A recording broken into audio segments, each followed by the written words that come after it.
Hello there, I'm Tim and he's John, and this is How to Murder Time, a podcast about games and things. Hello. Watcher. You said podcast again. Did I? I don't know. To me, it'll always be a podcast. Well, With pictures. To some of our listeners, it is a podcast, but to our viewers, it's more. It's a lot of things. I'm None of which I know what are. Should we talk about some Komodo games? Mayo called their thing Yes. a video thing. A video thing? Yeah. Okay. So I think that could work. Video thing. Why not? They'll go with that. Yeah. So we should talk about games. Yeah, okay. Because it's been a while. Who wants to start? Oh, I'll start. Go on then. Because I have a tale of woe. Oh, right. I blewed up my PC. Oh, that's always a sad time. Yeah. And then off to the... where'd you go to get the new thing? Same place I went to Online? get the old Yeah. thing. Do you build it yourself, or is it a big old package? I just replaced a couple of components. Okay. My graphics card, you see, went all speckly and it stopped being all speckly. Oh, that's a surefire sign of overheat. It is. Yeah. But it wasn't overheating, so I think it was a surefire sign of it had gone horribly wrong. Okay. So what I did was I went and got a better graphics card. That's what we find in these situations. So what have you gone from and to? Specs and stuff? I've like a gone G something. to a 9... What is it, 9? It's in the box behind you. 980? Oh yeah, there it is. A GeForce GTX 980. Yeah. It's got ACX 2.0. Active Cooling Extreme, it says. Yeah, those are fans. Why does the box say classified on it? Because that's just the thing it says. Oh, I just despair of video card box art, you know? Yes. There's some sort of half-naked cybernetic woman on there for some reason, and it's all black and angular greens, and I'm thinking, this is why no one takes my pastime seriously and why I don't tell anyone about it. There's a game developer who's making a game called The Swindle. Yeah. And earlier this week, he was trying to buy a new computer, and he just tweeted, where do I go to buy the computers for grown-ups? I'm not going to do my Razer rant again, but no. Yes, it's a symptom of the same problem. Yeah, so I've got a brand new, really nice little graphics card with, more importantly, 4 gig of memory, which is really helping GTA. Because the reason why I really wanted more was GTA has this stupid slider in the settings, which says how much memory you were using, and... Before, it wouldn't have turn on all the bits because it would say, no, you don't have enough memory. And now, unless you tell it to ignore the memory setting and then do it anyway, it will do you notice any difference at all? Yeah, everything's got a couple more frames. Fair enough. FPS is up. You can see further, is that sort of thing? Well, it means I managed Level of detailing in GTA, for instance, I managed to turn everything up to extreme on the amount of detail and all of the... gummins around, so which is always nice, and everything else is tending to run at ultimate anyway at the moment. Yeah, it's one of the benefits of the PC over the console is that yes, because it gets more expensive, but you can certainly customize and push the limits beyond a set fixed hardware baseline, which is the problem with the consoles. Oh yeah, definitely, especially as everything's moving on at the moment, and So whereabouts are we in the cycle, the schedule and stuff? I mean, we've only just had new consoles. Yeah, we, really? But they're not doing anything at the moment. They're just sort of sitting there and not getting new games. So, has it been a bit of a dearth on? Because you'd have thought if we've got this big release of the next generation, it's here, your PS4s, your Xbox One and everything else. So how long have they been around for now? Year and a half. Year and a half? Should be well into the swing of people now understanding and how to make the best of what these boxes are. You'd think so, wouldn't you? Well, you'd think they'd also be releasing games which weren't HD remakes of previous gen games. Oh, is that easy money, though? I think it is. You just take the PC version and recompile it again. A couple of tick boxes in the compiler and off we go. Yeah, another 40 quid, thank you. It must only be that easy, surely. I don't know. I'm QA. It's not my department. It's not that easy. But no, there's just nothing coming out really at the moment. We're starting to get games very slowly. I mean, Bloodborne came out, of course. That was quite fun. And we've got The Witcher's out. Yeah, Witcher 3 Wild Hunt thing. Yeah, I played that. That's a console as well, is it? Yeah, it is. It's a big PC thing. Oh, it's big on PC. It looks gorgeous on my current PC now. Right. But I did a little test on it, and Science. He can't fly. I don't think he ever could. I think you might be confusing. No, I wanted to see if he'd learnt to fly, and no, he hasn't, so I stopped playing that. Still hasn't learned to fly. Right, okay. Fair enough. So, GTA? Yeah, GTA, yes. So I've been playing the PC version of GTA. Yep. Failing to get anywhere. Okay, this is the whole. I've done this story before, and I'm not interested in these people. For who they are. I've done the main plot You're twice. Just playing in the massive adventure playground, and it's gorgeous, and there's a lot more animals now, and it's really nice looking, and it runs smoothly, and you can make your own radio station, and it's fantastic. So, what are you actually doing when you're out there? Just driving around like a crazy man and like threatening people with guns and stuff? Awful lot of following people. Okay. Seeing what they're up to. Detective. Seeing if they have better lives than I do. Right, okay. They do. Best not to pull too hard on that thread, I don't think. No. Yeah, I've been looking around. I've been doing a lot of the encountery type things. Oh, so is it there's lots of side activities to do all over the place as well, so you don't necessarily have to keep following the main story. The problem is the main plot in it is this really, really, really, really boring plot. Which it has a couple of moments of actually fun bit, which is the I hear people talk about the heists. The heists are good. The heists are fun. But they're too few and far between. Yeah, there's a lot of the rest of the time is spent just wandering around dealing with stupid family issues. Fetch and carry missions. Going along to family counselling, which is actually a mission. Press X to sympathise. Yeah. It really does tend to grind a bit and get a little bit not fun. A little bit self-important, perhaps. It is. The entire. So it's a flaw that the GTA series sometimes falls into. Yeah, they think themselves a bit seriously. They do think that they're the best thing ever to come out of gaming, and therefore whatever they do will be the best thing, and it's not. Yeah, fair enough. But the world is the best world ever made in gaming, I think. It's a gorgeous world, and it's just nice to go up hiking in the. I do like hills. a good well-detailed sandbox, so poking around in the corners and stuff. I mean, a good story narrative's okay, entertaining in its own way, but it's nice just to have, the freedom to go and do what you want, and in a place where it's worth doing what you want to do.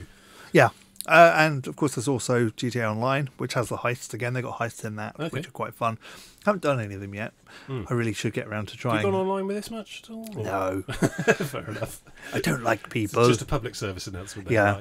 The online heists are really quite fun, according to the people who've played them, because you get to do lots and lots of different activities at the same time. Good teamwork, bank job type stuff. Yeah, only there's not enough of them, and once you run out of them, they're not adding any more anytime soon. Okay. So is there perhaps a demand or a desire for that aspect of the game to be greatly enlarged in a sequel or spin-off or whatever? I think there would be a demand just for more DLC for it, but then again, you put a lot of effort into doing these, and then they're there for a day, and then everyone's completed them, and then you've got to spend Isn't another. That always the way with any computer games, though. These things typically take sort of 50 people working for 3 years to make, and then we'll bash through them in about 10-15 hours and put them down and not come back again. Yeah, that is that really is quite the problem. appalling when you think about it. But yeah, so procedural content or a massive open world stuff tends to work better for that, because people can determine themselves when they get bored. They don't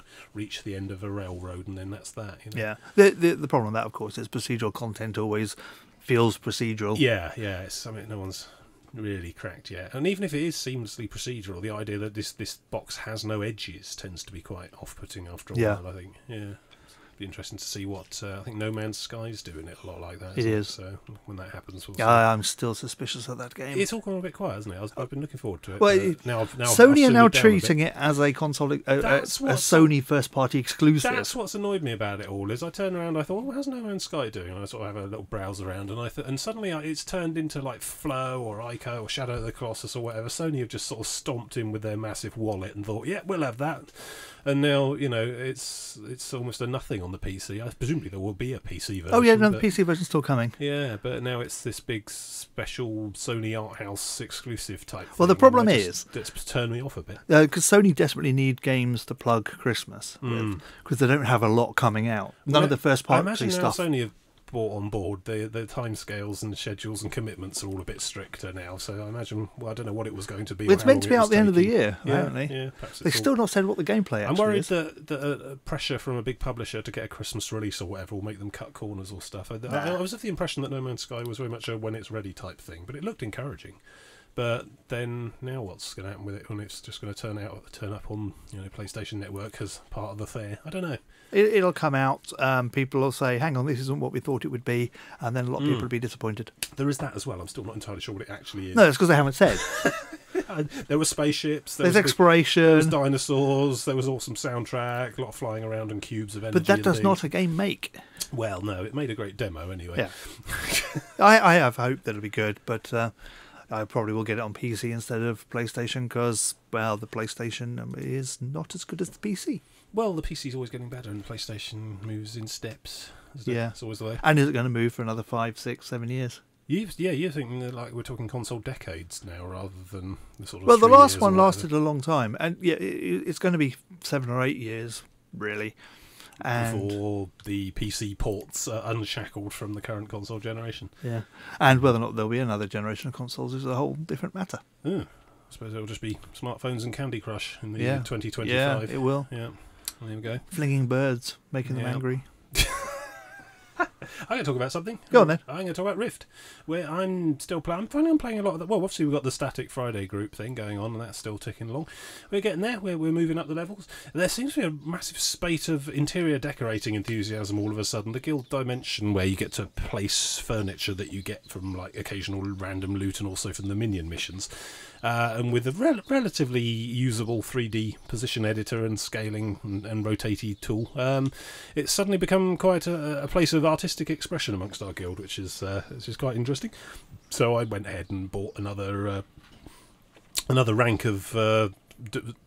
You're allowed so many objects in the Guild Dimension, and then you have to pay in-game money to up the cap of that. So I thought, well, I was saving up for the next big guild haul, but by the time you got to be guild level 15 for that, and we're only guild level 7 or something at the moment, and we're going to have earned the amount of money needed for the guild upgrade long before long before we get the XP we need. So let's just splash out on the amenities. I might go for the third guild bank tab next as well. Steady.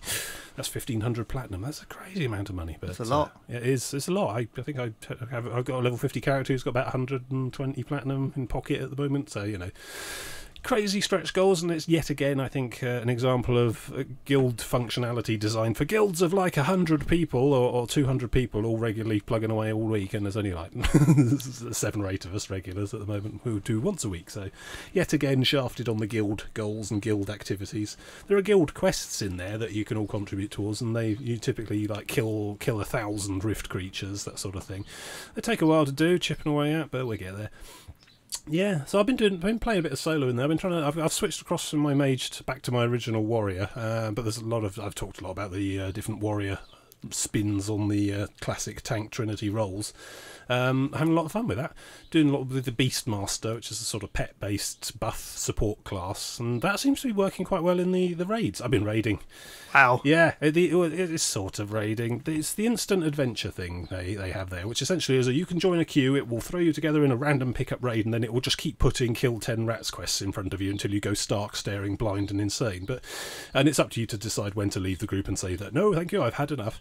They sort of try and put guidelines in there, because you get an XP bonus for doing 14 of them. I think that tally increments once per game, once per real day. So of a week you'll I don't know, I come back every week, and each week, and there's 14 to do, so I don't know if that's replenishing daily or weekly or whatever, but anyway, point is, you're not supposed to stay in there for the entire like 30 or 40 or 50 tasks, which I accidentally did one evening. But it was quite interesting, because they've taken one of the previous... So there was a level 50 raid dungeon instance called Hammernell, which is like a sort of overrun, of ancient fortress of the dwarves that's been overrun by Gribblies. Does that sound familiar? They dug too deep, yes. And in there is a whole load of water plane monsters and all the rest of it.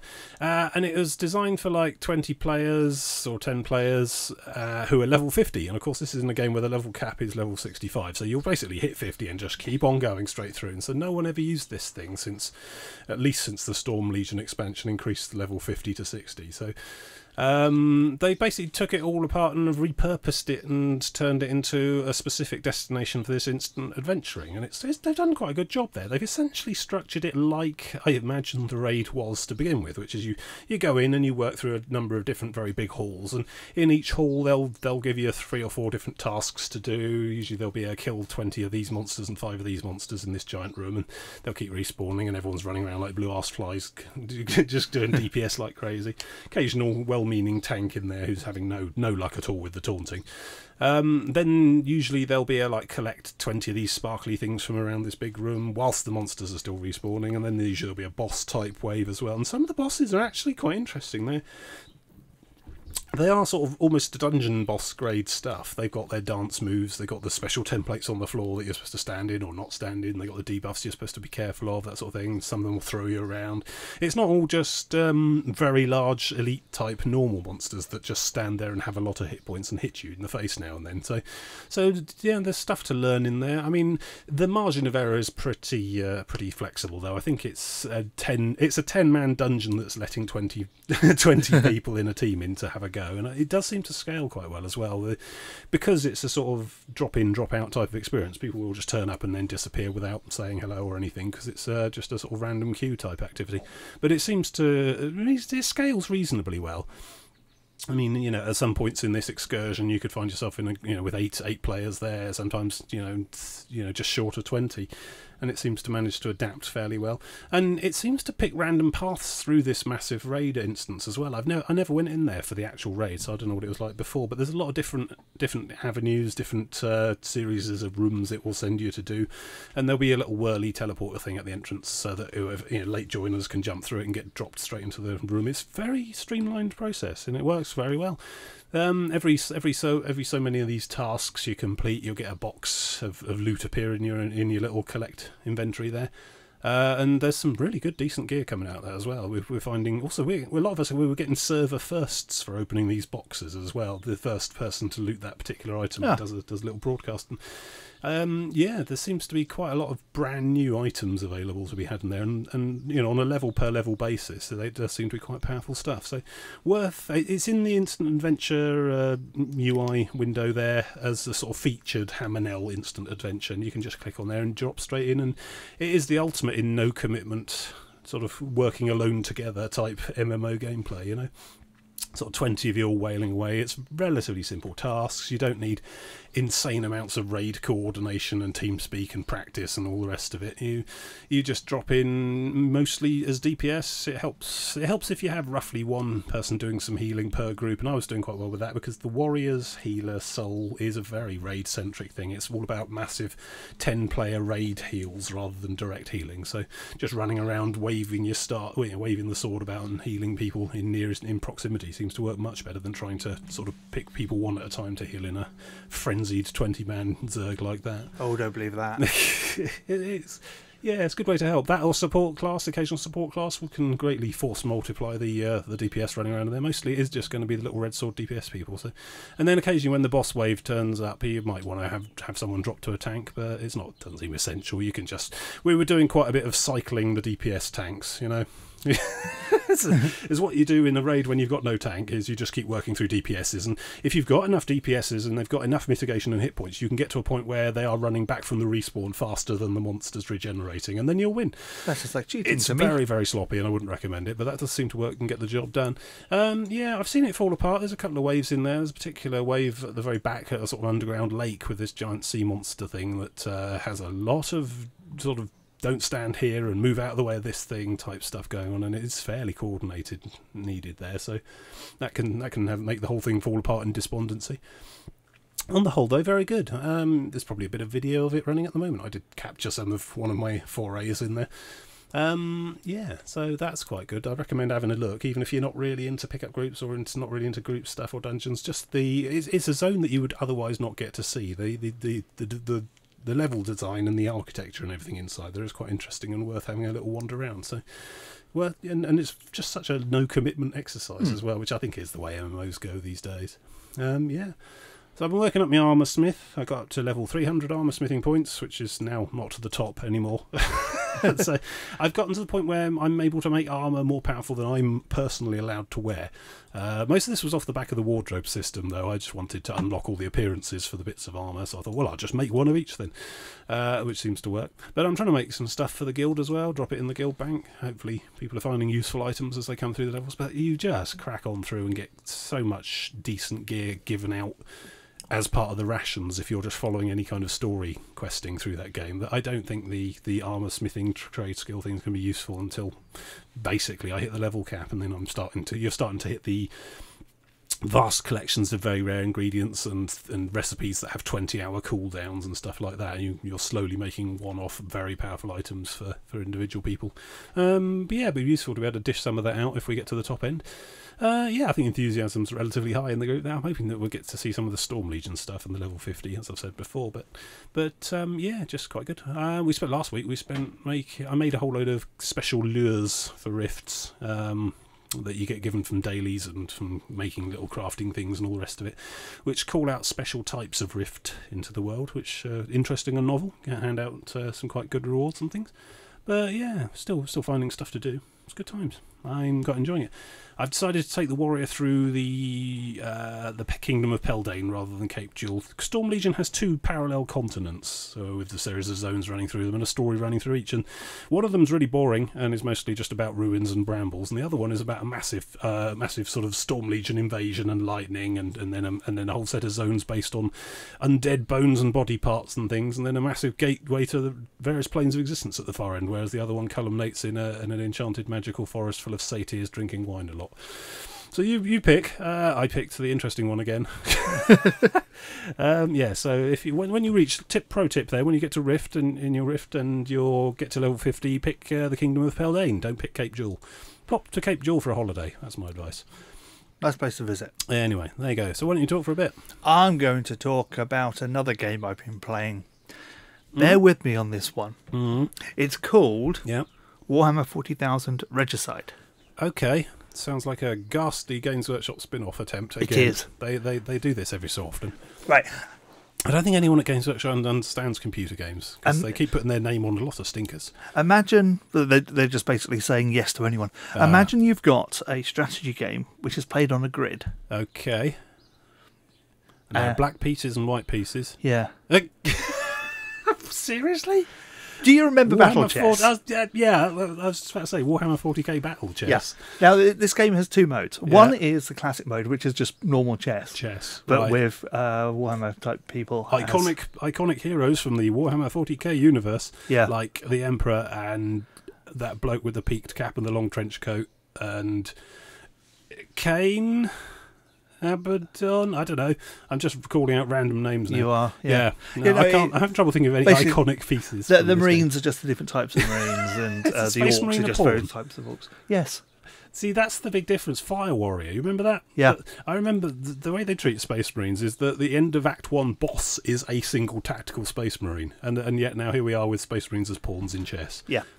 Well, for the classic mode, it is just normal chess, and it's actually a very nice game along there's certainly room in the repertoire for a decent chess game. A good version of Battle Chess, because Battle Chess was a fantastic game back in the day. Which was basically, for anyone who doesn't know, a chess game but with animations for when the pieces killed each other. Really good. It had loads of them as well. Every possible combination of one piece taking another had its own unique and distinctive and quite funny, often quite funny animation that it would play when you do it, and that made the game for me, because essentially otherwise it was just chess. Yeah. This game isn't that good. Okay, good. It doesn't have that level of detail. Keeping my low expectations. But it also has the proper Regicide mode, which is like chess, but with a shooting phase.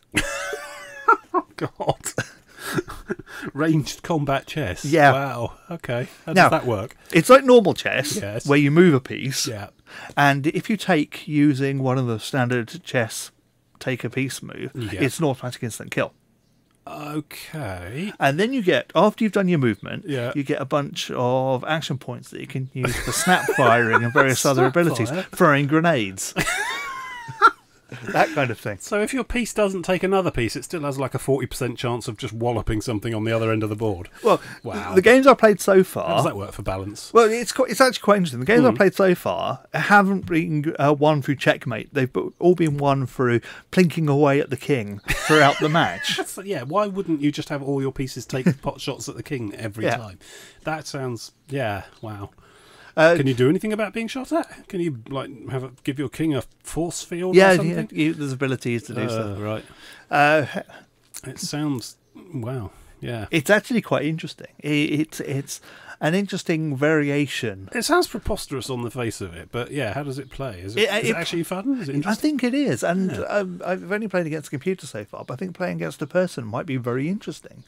Okay. Well, if anyone listening else also bought this game, I can't imagine it's on top of my list. It's in early access. It's nowhere near finished. The campaign mode isn't in there yet.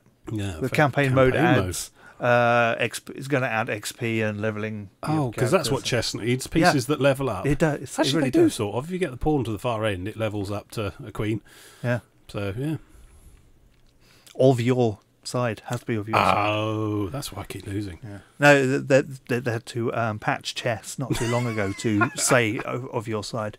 Chess still gets patched. Notes. No, chess still gets patches for its it's rules. like a sort of international committee somewhere that like bounce around crazy ideas like a shooting phase. Yeah, all the years chess has been around, in the last century, they've still found exploits. That doesn't surprise me at all about gamers, to be honest. You know, even chess isn't safe. No.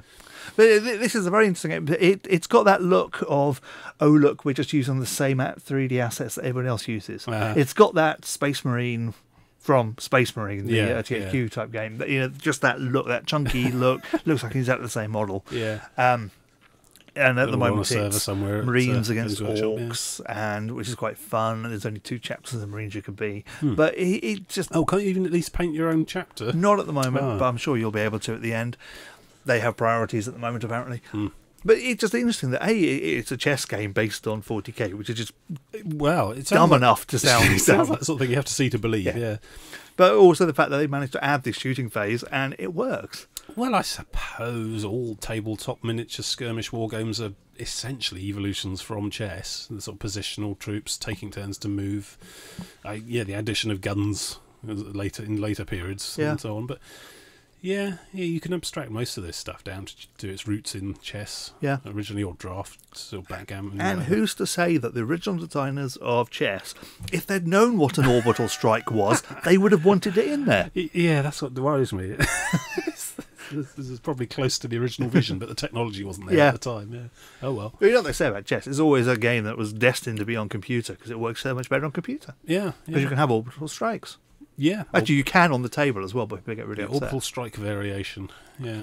Rules for orbital strikes: you just back the table near it, and the piece that fall over die. Yeah. Table flipping chess. Yeah. So that's my bizarre game of the week. Right. Well, I got a terrible confession to make. You know how much I bang on about early access and stuff? Well, I'm feeling quite sheepish now at the moment because I ended up buying Space Engineers in the end. I've seen you play it. It's your bloody fault. I know. Yeah. But I suppose, is that a valid time to break an early access when you've seen someone else demonstrate to your satisfaction that actually it looks decent and is fun to play? Well, you see, I don't like it. What you've got there is you've got this thing that early access is different, but it's not. What we've got with releases now are early access games which aren't calling themselves early access. We were chatting about this, weren't we? And we came up with, I think sort of ended up evolving my ideas in a different direction. So you've got 2 sorts of early access. You've got the bad sort, which is basically the cash grab for unfinished work because we're just lazy or lack the commitment to release a decent product. But then there's if we're doing it ourselves and we don't have a publisher and we don't have a deadline, then we can just keep developing it and keep adding new stuff. And actually what you get to is a point where if it was under the old model, it would have just been thrown out the door to meet some nebulous date, like, it's got to be there for November because of Christmas, blah, blah, blah, which means they have to curtail all the cool things they would have wanted to put in it and just draw a line under it and get it out the door and then probably move on to another project.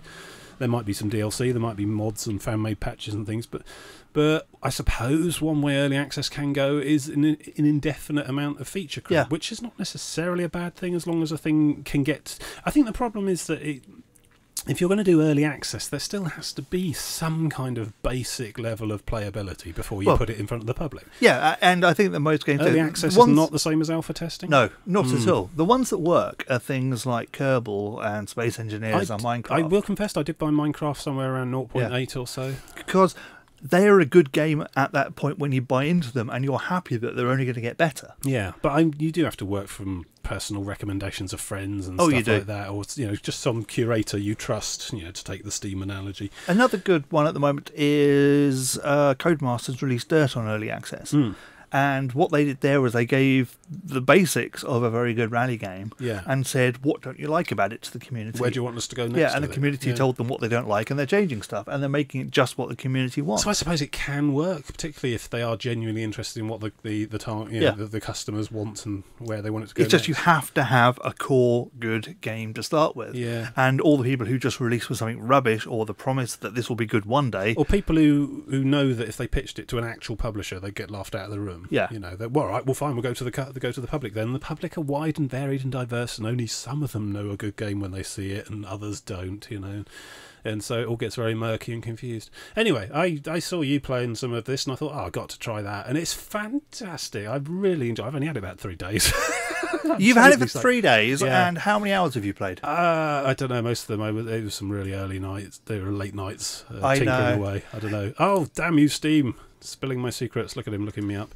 But yes, I just absolutely obsessed with it. It's everything I've enjoyed about Minecraft without the sort of stuff in Minecraft I don't really care about. You got it on Thursday, right? Yeah. It is now Sunday. Yeah. You got 27 hours on record. Wow. That's over one of the last 3 days in reality. That's quite frightening. Wow. Yeah. And there's probably a little bit of video showing you some of the spaceships I've been building. And this were you playing it during? I might have been hammering away with the rock drill during Eurovision. Okay, that explains it, because that's a large chunk of you.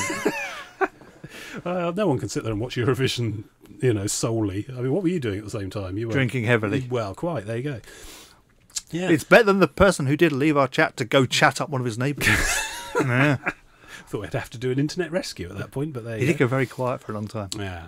So yeah, Space Engineers. So the basic gubbins of it all is it's very much Minecraft in space. If Minecraft is Lego Creator Series or Lego Town Series or whatever, this is definitely Lego Space Technic. Yeah. You can build spaceships block by block. There's all sorts of functional modules, thrusters, gravity, gyros, all the rest of it. Guns. There's combat gameplay in there. I've not even looked at that yet. There's all sorts of weapons and factions and stuff so you can. There's got multiplayer, which I'm looking forward to having a dabble with.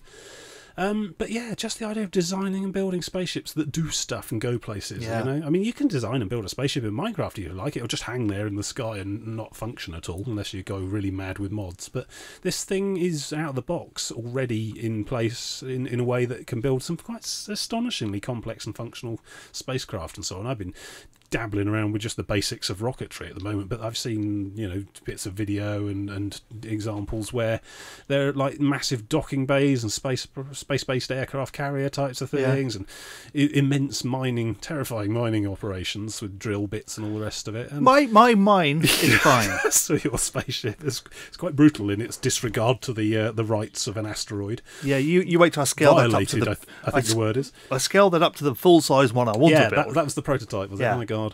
Yeah, but yeah, I mean, it's very much very, very sandbox sort of thing. There's no, you got a tech tree, you got various minerals to find on various asteroids, drill them up, process them down, turn them into components, turn the components into blocks, and the blocks become spaceships which do stuff.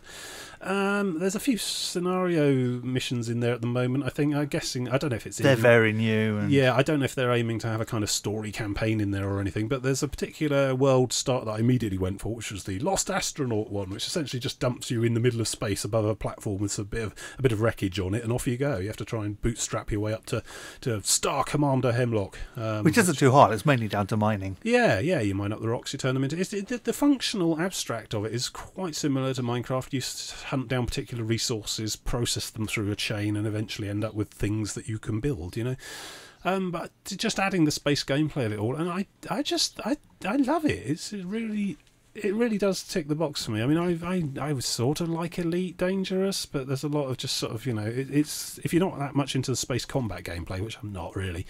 There's not a lot else to do in there. There's the exploration, there's trading, perhaps some asteroid mining, where you point a laser at a rock and your ship turns it into metals you can then just sell. Whereas this, you're basically building these spaceships with your own hands and welding tools. That's where it does start to get problems, because all you've really got in there is building spaceships. Yeah, it's like Minecraft. You will need to bring your own imagination with you. Yeah, certainly. I mean, there's no, perhaps they'll add some achievements, or perhaps there'll be some objectives added later in.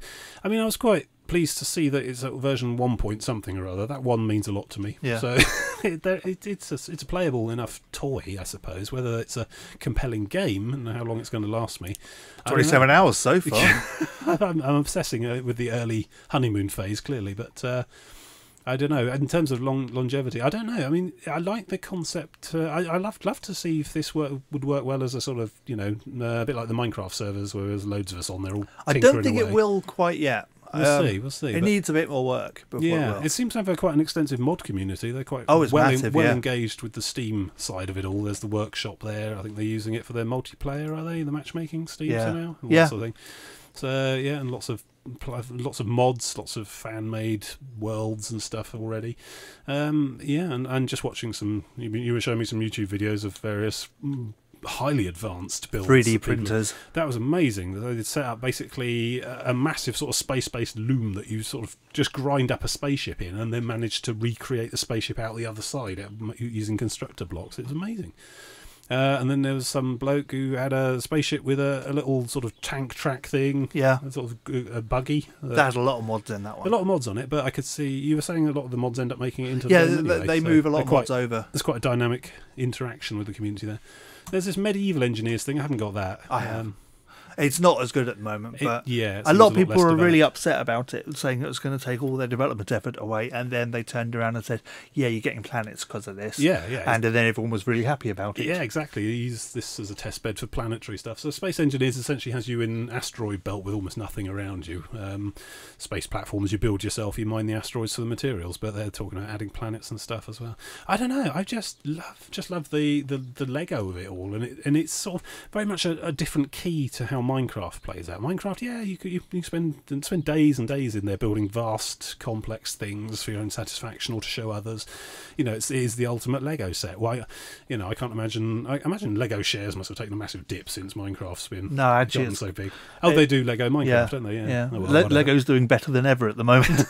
Fair enough. But this really, I mean, for someone like me who was always in this for the sci-fi and the space adventure and heroism of it all, this is fantastic. It really is. There are countless really good sci-fi short stories about astronauts being stranded on asteroids, or, you know, the ship's blown up and they're out in the middle of nowhere, and this allows you to really examine that at a visceral level, and also then just build a spaceship and get back on with your life. I love it. It's fantastic. I recommend. Well, you know, I mean, my own hypocritical early access boo humbug type thing aside, I think this one is ready to go. I think this one specifically probably is worth dropping in. If you're prepared to accept that it is a game about building spaceships and that's about it, and if you can find anything to do with the spaceships, that's great. You make things to do with the spaceships. Exactly. If you need to be led and told what to do, this is not the game for you. It's such a sandbox game, but in space. And I just love the noises as well, the clanking noises as you're sort of welding and grinding bits of spaceship and so on. It's really good. Really satisfying. I could see this as the sort of thing I'll be just ticking along with throughout the rest of the year and beyond, just, you know, dabbling here and there. Especially as they seem to release a patch every Thursday. Quite a lot of updates. I think the most recent updates added a GPS system, so you can put waypoints in. Well, that was the version before. What they've added is the waypoints being able to be used by It's got its own sort of weird internal programming stuff going on there, has it?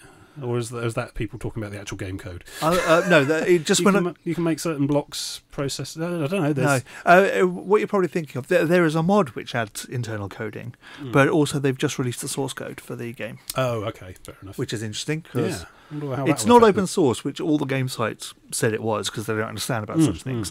But they've released it to help the modders. Right. Because, you know, but they still own sort of proprietary rights to it all. You can't just recompile it and sell it. No, you can't do that because they still own the copyright, and you don't actually. Well, that's quite I don't know, almost unprecedented level of engagement with the community. Then, if they're letting, you know, modders help design branches of this stuff, I don't know, and presumably these mods make it back into the game. They put in mods all the time, so it does help them in the long term. But one of the things that people don't like mentioning about, it's a game made in Unity, again showing exactly how powerful Unity is now. Wow, yeah. But it looks nothing like Unreal. That's Unreal. Definitely. No, one of the little secrets about Unity, which people don't like to say, is because it's .NET, unless you run it through a certain app first, you can just reverse engineer the source and get all the source out again. Oh, right. So you can actually look, if you want to see how a Unity game does something, although you shouldn't because you get into legal trouble if you actually use any information you gained from it, you can see, you can decompile it and see exactly how that was done. So for a lot of these Unity games, the source code is already effectively out there. Okay. So you end up with quite a generic similarity of game with the Unity stuff if it's all essentially. I don't know, how flexible is it to very turn to your own purpose? It's incredibly with very similar games. No, it's very flexible because all it is an engine. It's a way of rendering stuff on screen and doing other things. So you still get to do your own thing. You just have the same base structure in there. Yeah. So yeah, Space Engineers it's pretty stable. I mean, you get the occasional weird physics blip so far, I've noticed now and then. The occasional spaceship sort of suddenly firing its rockets when it shouldn't, that kind of thing. But on the whole, it seems workable. Seems like a good time to get involved and have a look. Oh, I think it is. I mean, I would have waited till a release date, but I don't think there is one so far that I've heard of. Well, it's like Kerbal. Kerbal just had to say, yeah, okay, we're released now. And before everyone jumps on me, I did actually buy Kerbal as well. I haven't actually started it yet, though. I tried Space Engineers first and got instantly hooked. So Kerbal's a project for the future, but I did make good on my my bitching about that, because I was going on, it's not ready yet, it's not released yet, it's going to be great when it's coming out, and now it is out. I thought, well, all right, I probably better buy it then, and I have, but I haven't actually started yet, so that'll be something for another show. So, you anything else to talk about? No, I'm out of games. You better do your spiel then. Yes, you can go, if you like this video, then please click like and subscribe, because then you'll get to get more of them, and we've got more videos coming up now that we can actually make them again. Now I actually have a working PC. Yay!